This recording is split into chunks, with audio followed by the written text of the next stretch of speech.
Hello, hello. How's everybody doing out there in Storyland? I'm a little late, but like I've always said, better late than never.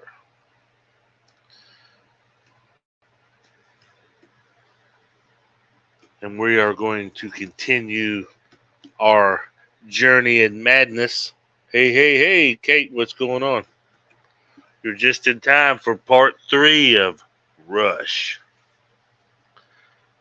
Oh man, I hope you've heard the first 2 parts because we're going to get down into it. It's really starting to heat up.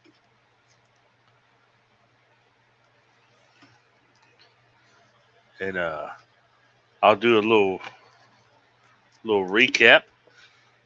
It seems like our protagonist, Matthew Locke, has ran into a hitchhiker. A crazy ass. His name's Jeffrey. Man, is Jeffrey weird or just retarded?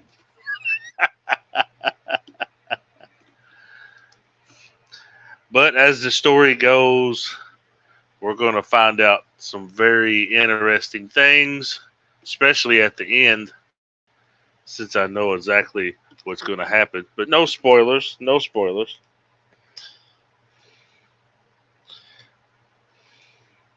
I'm glad I finally made it live. Yeah, yeah. My timing on them last couple were off the wall, but they're there.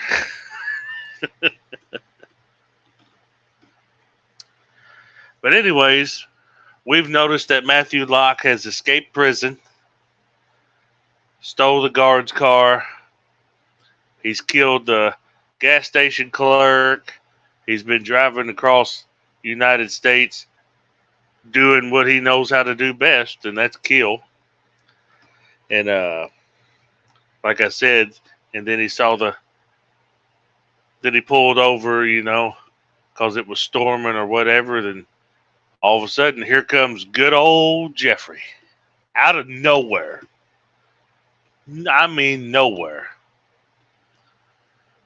And he was nice enough to give him a ride. Oh, well, let's not forget that he did kill the man at the rest area and took his truck. So Matthew has swapped vehicles. I'm sorry, I'm getting ahead of myself. But yeah, he has swapped vehicles, and we're going to learn some new stuff today. And it's just going to be weird as we continue. Today is part 3. Part 3 is entitled Obsession, because part 1 was titled The Great Escape. Uh, Part 2 was titled The Nightmare Begins. And now we are at part 3 titled Obsession. So there's nothing to do but do it. So let's get it on. This is Rush. Make sure I got the right page. I'm liable to be reading something else.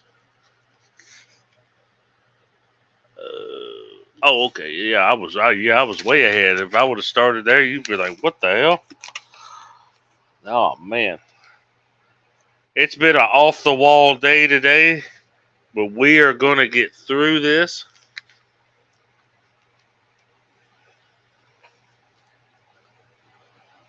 We will get through it. That's right. Get your popcorn ready. Get your drinks ready. It's about to go down. Here we go. Rush, Part 3, Obsession. Jeffrey continues to talk and talk nonsense, sounding like an idiot. Do you ever shut up? Matthew yells out. Well, excuse me. Didn't figure I was jaw jacking like that. Hell, brother, it's been a while since I had a good person to yak to. Slamming on the brakes, Matthew says, "Get out. Your ride is over, Jeffrey. I don't need this shit right now." "Well, I guess I'll drag myself along this lonely highway all by myself." Smiling and in a steady stare, Matthew reaches over and opens the passenger door, pushes Jeffrey out on the ground and speeding off. Huh, the silent type. I like that. He likes me. He's just playing hard to get, Jeffrey replies. Poor old Jeffrey. Oh, man.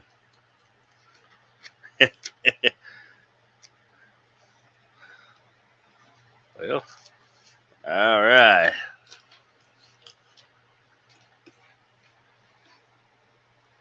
Driving and starting to feel drained and sleepy, Matthew comes across a highway motel. Needing rest, he pulls in to purchase a room for a while. Finding some money in the dead guard's console. Did I write that right?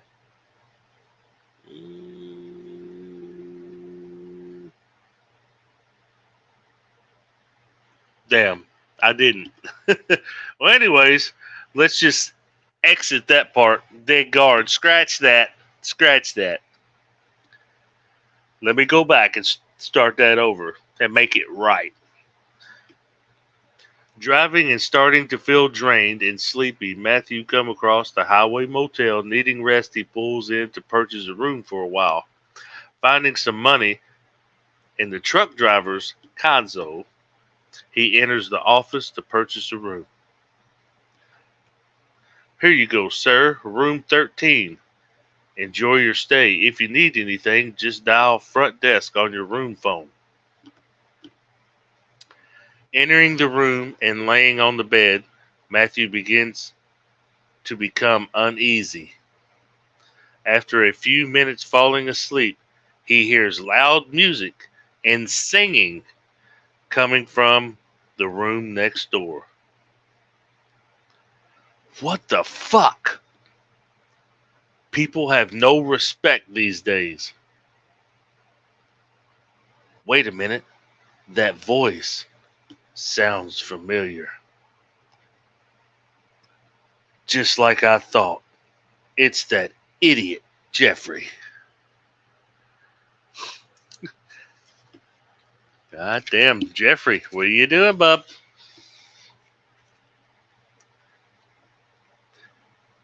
I need to get out of here before this dumbass sees me. Loading up his things in the truck and walking towards the office to turn in his keys. Well, if it isn't Mr. Tall, Dark, and Silent. Didn't figure I'd see you again after you left your boot in my ass back there on the highway. How in the hell did you get here before me? Matthew replies. Oh, just magic it seems. A good magician never tells his secrets. But I'll say one thing, we crossed paths again. Must mean something special.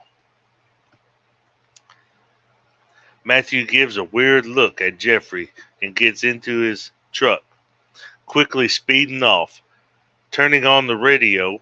Breaking news! An APB is issued for Matthew Locke, an escaped inmate. If seen,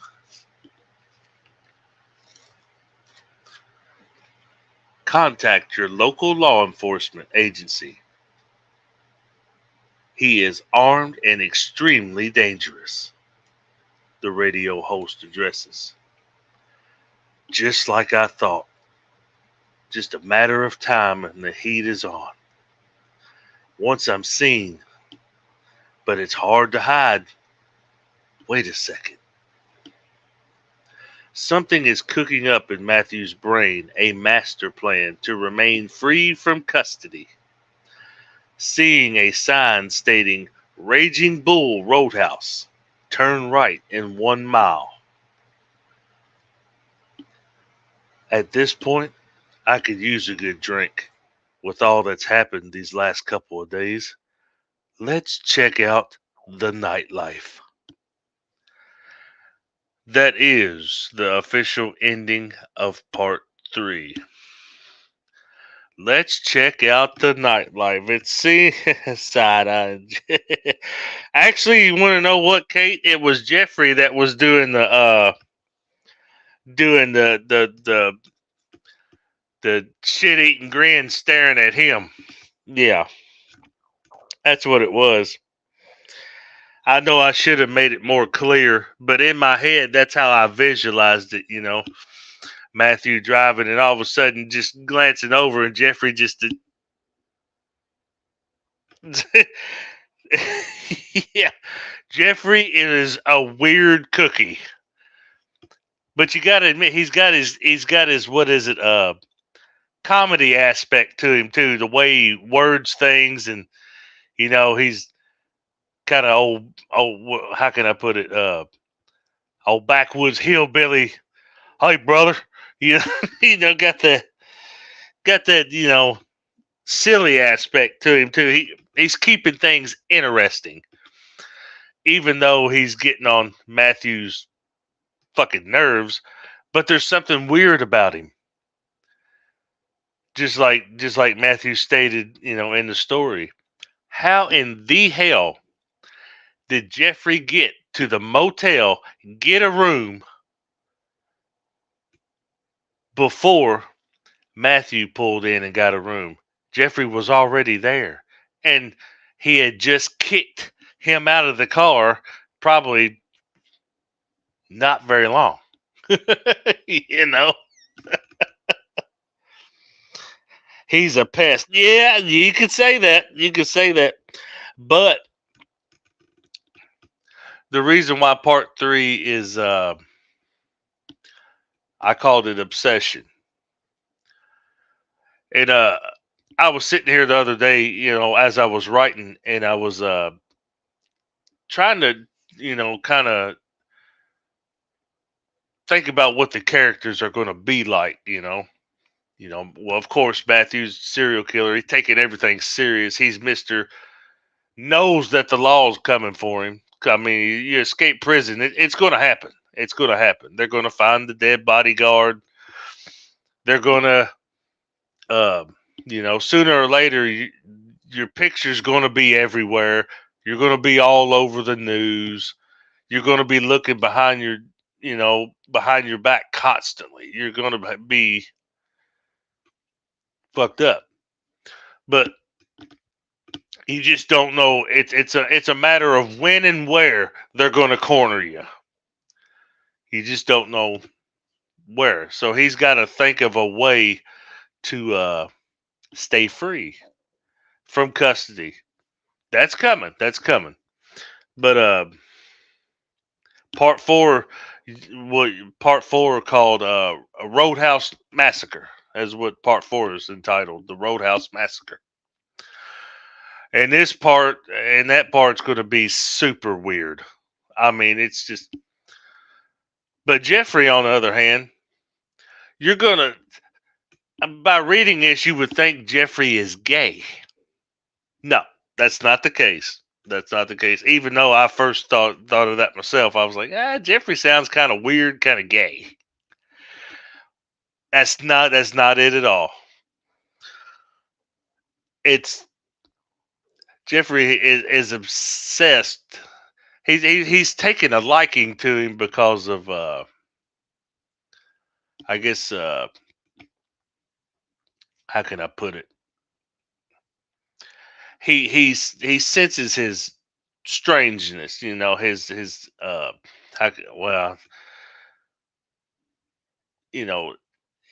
he pretty much senses that he's a killer. You could tell because serial killer going to take everything serious. But he senses that. But like I stated in the intro, he's he might want to question, how crazy do you think you really are? Well, what's to say Jeffrey's not crazy too? I mean, obviously he is, but right now he's just like you put pestering the shit out of him, happen to be everywhere he's at, but the question is, how the hell did he get there that quick? Yeah, it catches up. Yeah, it catches up. Yes, he's taking a liking to him, almost like I never had a friend before, but I kind of like you. But yeah, it's weird, and like I said, each of my stories could stand on its own. There's no similarities to any of them. They're all their own thing, and but yeah, but I can't wait. I'm gonna say this: I can't wait to get to the end to give you that. Oh my God, I never thought of that. I'm just gonna say that you're gonna be like, "Whoa, I never thought of that." But yeah, we're pulling into the roadhouse. We're gonna get us some beers. We're gonna party in the next part 4, and we're gonna do some dancing. We're gonna be listening to some good old music, and there are songs as I'm writing this. Certain songs. I'll even state this: the song that Matthew heard Jeffrey singing in the motel, which I didn't put in the story, but I'll tell here. The song he heard him singing was Journey's "Who's Crying Now" to the top of his lungs, probably sounding like trash. That's the song that he heard, and so there. If this was a movie like on Netflix or Tubi, or if I was to actually bring this story like real life characters, actors, actresses, um, it would have an amazing soundtrack. Nostalgia out the ass. Because there's nothing like a good killer movie with some classic jams, right? Yeah, it would be great. Like I said, you would hear Jeffrey singing "Who's Crying Now" by Journey, and the Roadhouse is going to be that scene's just full of great music right there. Uh,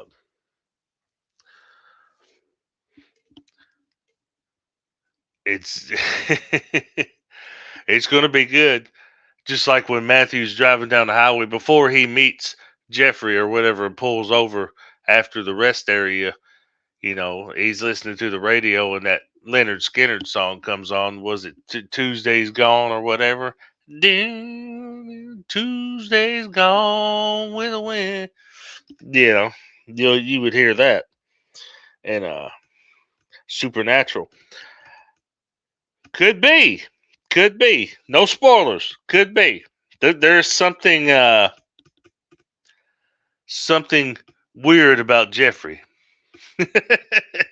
Jeffrey's got some kind of special. There's something special about him. hmm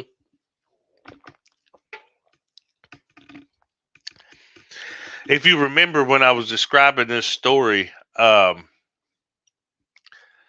before I ever started writing, if you remember in one of my other videos, my inspirations for this story was the Hitcher movie and the other movie, No Vacancies. And the reason why I put that motel part in there, some people would have said, "Well, you put that motel part in there for like Psycho." No, Psycho wasn't the inspiration for the motel part. It was the movie No Vacancies. Because if I'm not mistaken,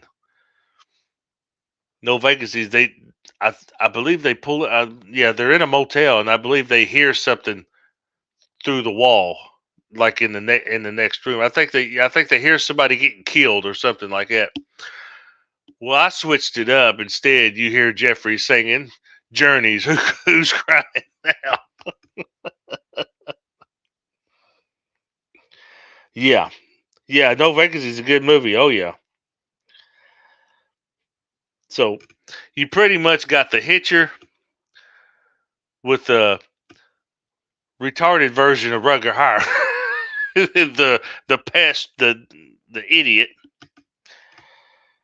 you know, mixed with a little something about Mary, when he picks up the hitchhiker in that movie and he's just idiot. So yeah, I mean there's a lot of inspiration in in this uh in this story. Set them up for Snuffling. Oh yeah. Oh yeah. Yeah, I remember that. It's been a while since I've seen the movie, but I do remember that. Yeah, it was crazy.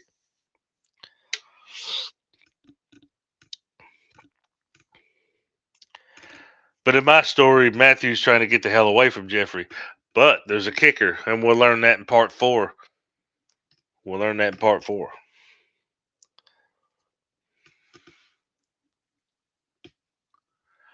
What's the old saying? Keep your enemies close, or keep your friends close, but keep your enemies closer, or something like that. Okay, well, I can't really say that Jeffrey's an enemy. Well, probably to Matthew, he probably is.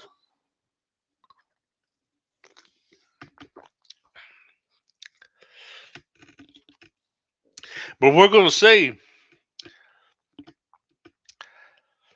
And of course, I had to throw the Roadhouse in there. The Raging Bull Roadhouse. Get it, Roadhouse. There ain't gonna be no Patrick Swayze or Sam Elliott. I can promise you that. But but yeah, like I said, a lot has inspired me in this story. And this is probably not going to be no 4-part story. It's probably going to be 5 or 6 because we're just getting into it. We're not even close to the end. Not even close. Or is he? Yeah, or is he? Right. Might be. Could we get some special guest appearances? Who knows? If so, they'll copyright the shit out of me. Hey, you can't use that character.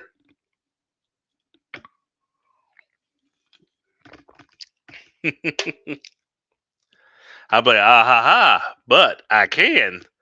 But I could have my own version of Dalton. And his name won't be Dalton. Yeah, I could have him in there, but it'll be my version of him. So eat on that one. No, like I said, part 4 is going to be it's going to be hilarious. It's going to be bloody. Why call it Roadhouse Massacre if you ain't got a little blood? But like I said, we're gonna learn Matthew's plot or his grand plan idea in part 4.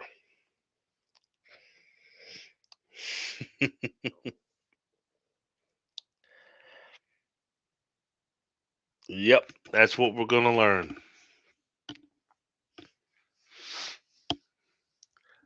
Then parts 5 and 6 will be kind of winding down towards the end, getting ready for the end game, which I feel is gonna blow your mind once you figure out right at the end. You can be like, whoa.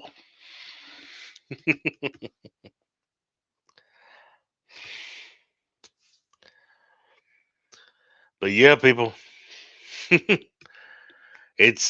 we're in full effect here. And like I said, Kate, I'm glad you stopped in. I'm glad you actually got to catch me live, even though I was 8 minutes late. Oh well. Like I said, better late than never. But yeah, I gotta go back and proofread this again because I screwed up on a part, but just one part. I get the writing so fast and the ideas come so quick. I don't take time to go back. I just want to quickly get them down. But yeah, this is the last story of my anthology storytelling, original storytelling. And after this, we're going to get back into movie discussions. We're gonna pick back up with that. That way, if people want to come over and chat about the movie, or they want to panel up and talk that certain film or whatever, man, I loved it. I just like it. I'm only doing this because I'm getting ready for Daryl Dixon. Come on, September 26th. We need some Walking Dead reviewing time.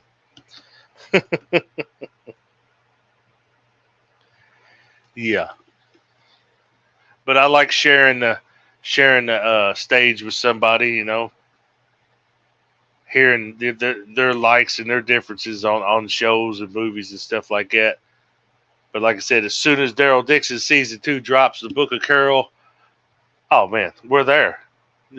We're there. Negan, Dead City with Maggie, we are there. I'll throw some movies in between. And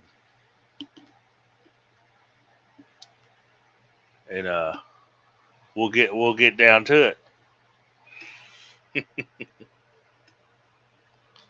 Oh yeah, it's going to be great.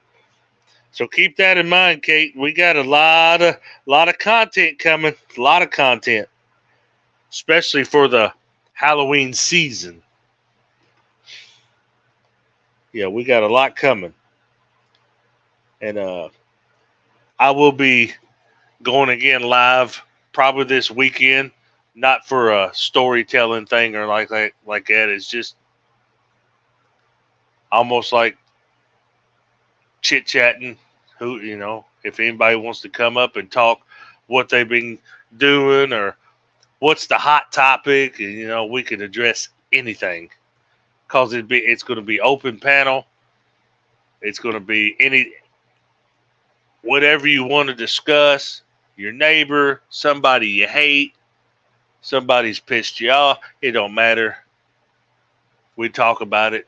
If I don't know about it, I will let you talk about it, and I will give my opinion on the issue. So tune in to that this weekend. We're going to have a get together over at my place. So come on over.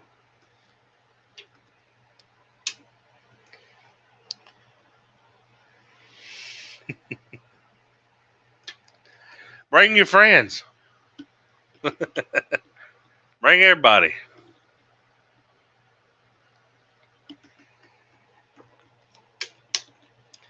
The bullshit report of the week. There you go. There you go.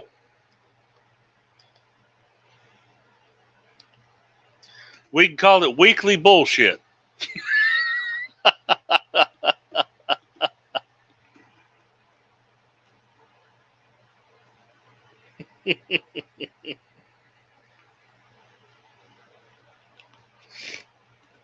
That's right. That's what we can call it. Weekly bullshit.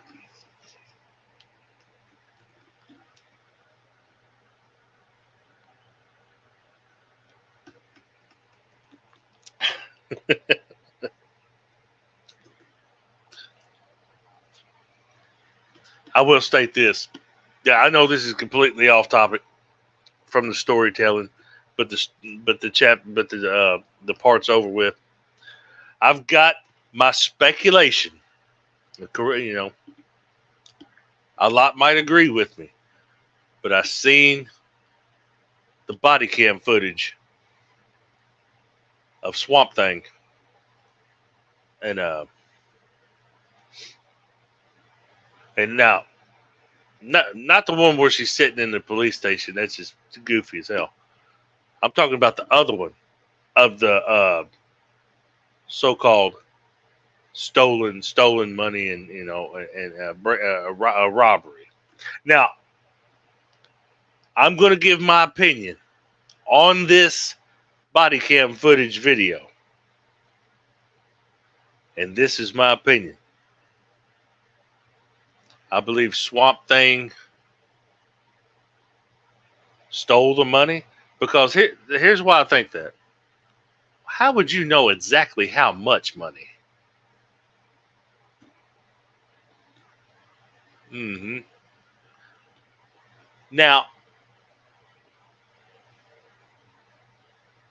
and why I mean, I understand why you were over there trying to help look for it, because you got to make yourself look good.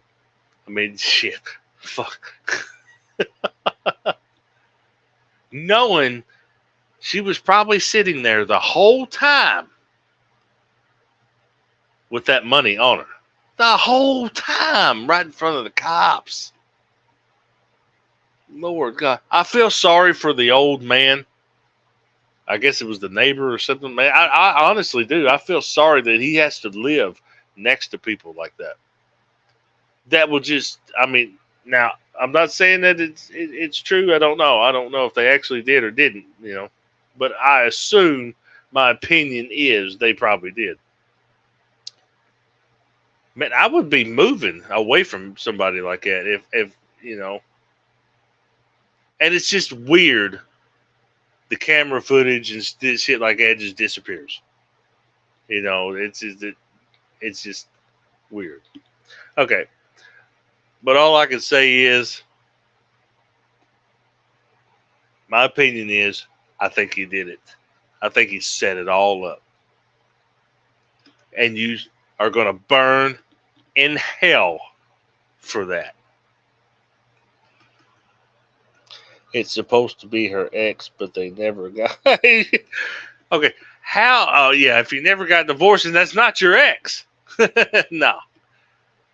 You can sleep and date basically, they're separated. Let's just put it this way. They're still married, but separated.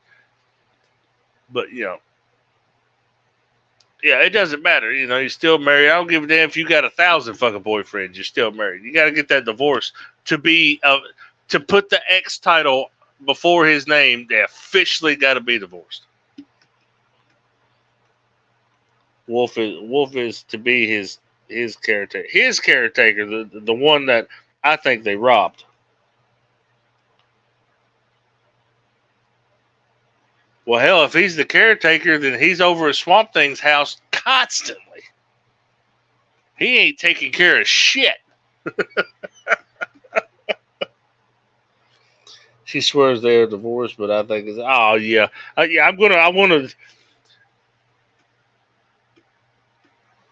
If you are divorced, we want to see some papers. We want to see divorce papers.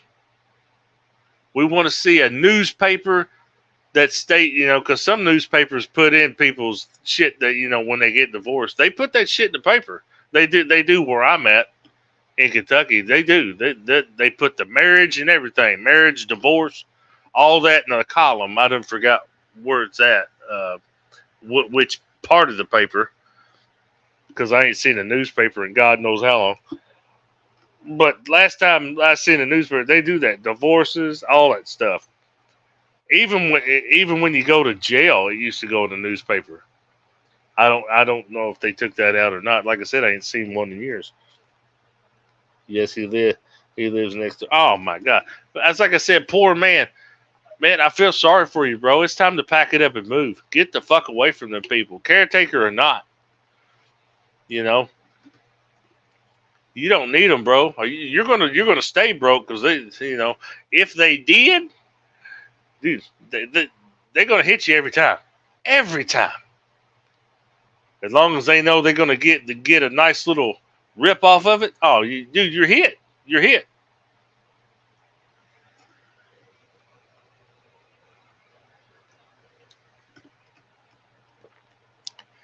Yeah, I mean, I feel bad for her, man. That's the only one I feel bad for out of that whole situation. But the other two, you're going to burn in hell. Like the Adam Sandler movie, Little Nicky. You're going to get the pineapples shoved right up your, woo! Yeah, Bubba. You can guarantee that. And we're not talking those small ones. You're getting the Harvey Keitel. I mean, you're getting you're getting the great big one that the devil Harvey Keitel shoved up Hitler's rear end in that movie. You're getting the big one. Oh yeah, I seen it when the police was going inside the apartment or whatever, or yeah, I guess yeah, kind of apartment. Man, you got so much shit. That's hoarders, man. That I mean, what do you need all that shit for? Throw that shit out. I mean, that's just hoarding. That's just being just. Oh my god, I just don't understand it. Why people want their house piled up with shit everywhere.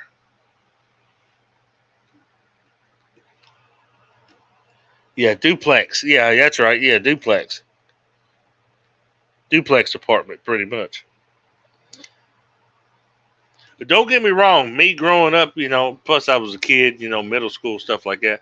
Yeah, my room was a tornado storm. I mean, shit thrown everywhere, piled up. Yeah, I mean, I'll admit it. It was like it.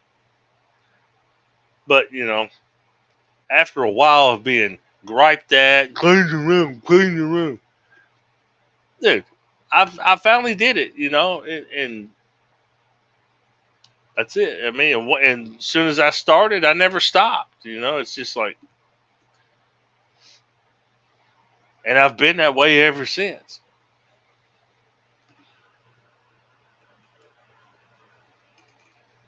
I can't stand a lot of stuff. A lot of people say you got OCD or whatever. No, well, maybe I do. Maybe it's I just don't want to be nasty anymore. I just don't want to be nasty anymore because the way I see it is when somebody walks through your front door into your apartment house, uh, mobile home, whatever you have that you're mainly living in, that's your safe space, your sanctuary or whatever. When somebody walks through that front door, the impression that they get by seeing how you live through that front door is an expression of what type of person you are. Now that's me. Other people might not think like that, but how you live tells me what type of person you are.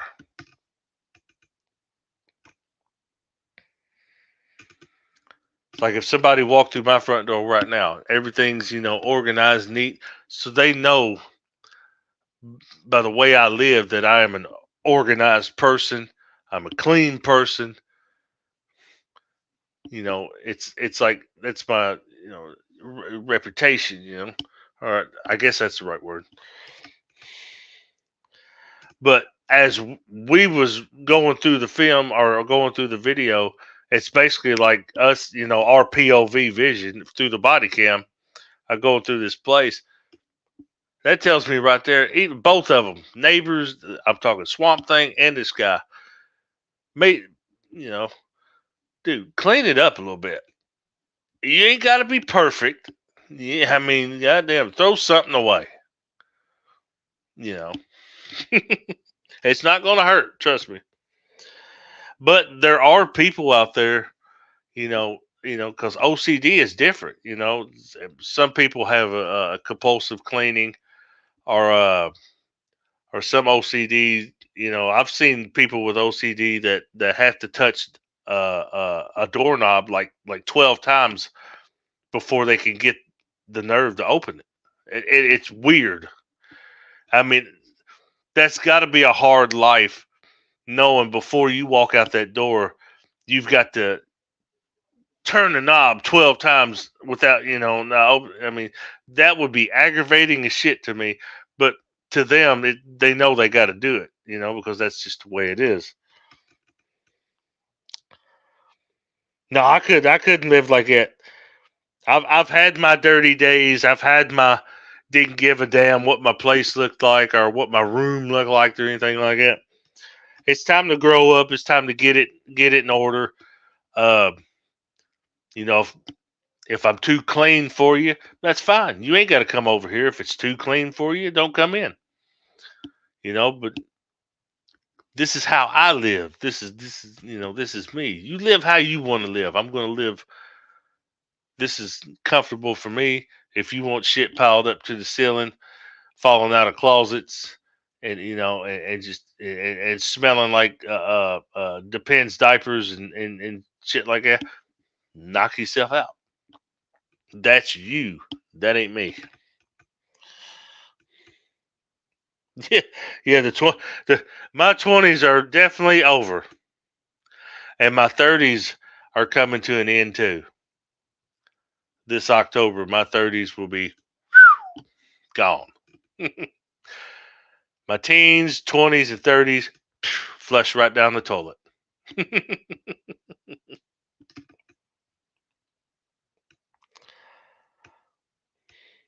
But yeah, that is my opinion on that body cam video. I believe they did it, and I believe they were sitting there. So one of the two had the money on them right then and there in front of the cops. I guarantee it. Guarantee it. And I'll even say the names, and I don't give a damn if they come and attack me. They can do it all they want to. Bring your motorized wheelchairs and your oxygen tanks. Bring that shit, man.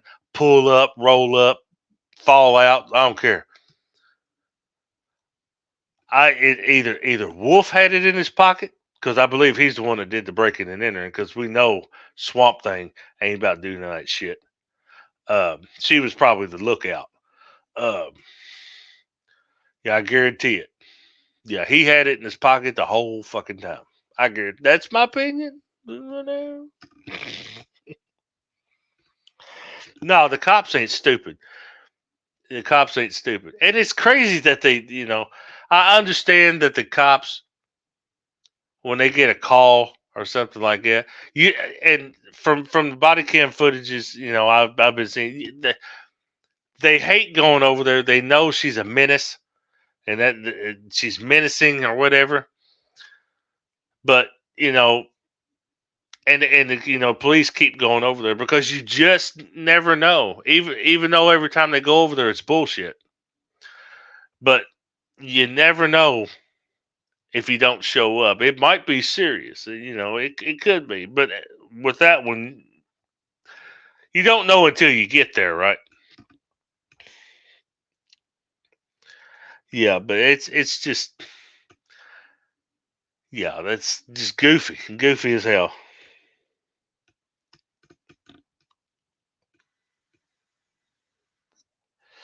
And that's all I got to say on that. What of y'all had the money, and you're gonna burn in hell?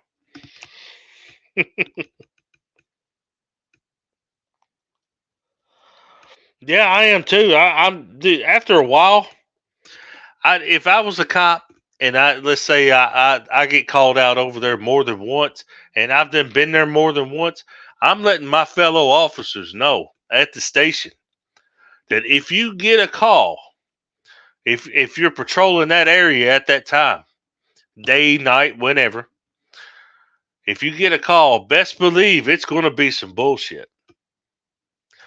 And if I'm a cop, I would even refuse to go over there unless it's serious. But you wouldn't know if it's serious until you showed up. It would have to be pretty fucking bad for me to show up, because I wouldn't go back after about one time. And these cops, they keep their cool. I mean, me, I probably wouldn't keep my cool. I'd probably get aggravated with the bullcrap. But they got to keep their cool or whatever. But I mean, it's knowing when they leave there, they're just like, Jesus Christ.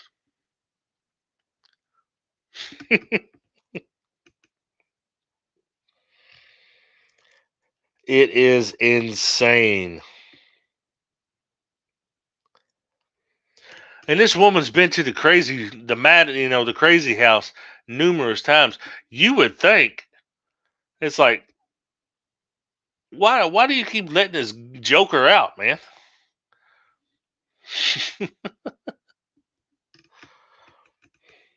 She's not fit for society.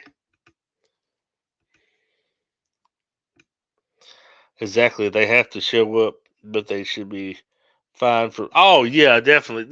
There should be some kind of there should be some kind of consequences for this nonsense. And you're right about that, because you're wasting authorities' time. They can be uh there could be somebody being beat to death, you know, across town.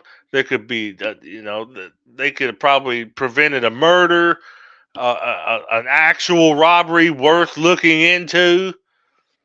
Anything. The child abuse. They could do something serious is being put on the back burner for this bullshit. Yeah, they're wasting time.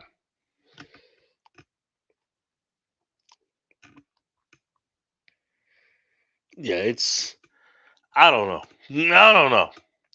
Like I stated on my community wall, the crazies are trying to take over YouTube.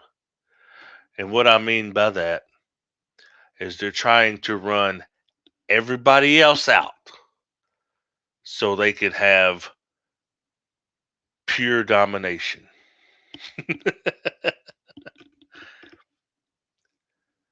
That's what it is. It's almost, yeah, the crazies are trying to take over YouTube. That's it.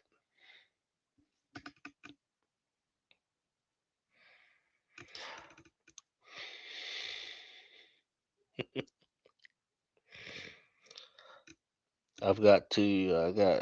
Oh, okay, yeah, yeah. Go give your cat the meds. Yeah, and I hope he or she gets better. Uh, but I'm going to end this on that note. The crazies are trying to take over YouTube. We need to stand together. We're having what they call the YouTube civil war.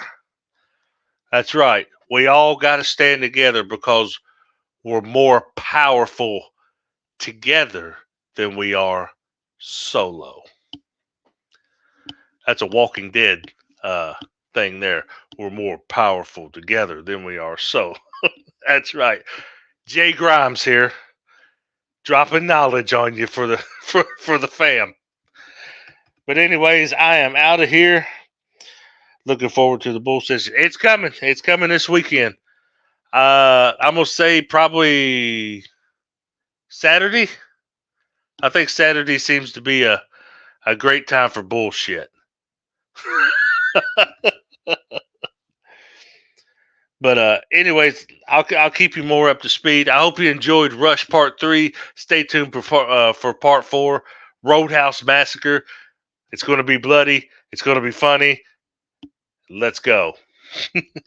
Everybody have a good night, and I will catch you on the next one if somebody hasn't terminated me or broke in and stole my 50 cents. I'll see you.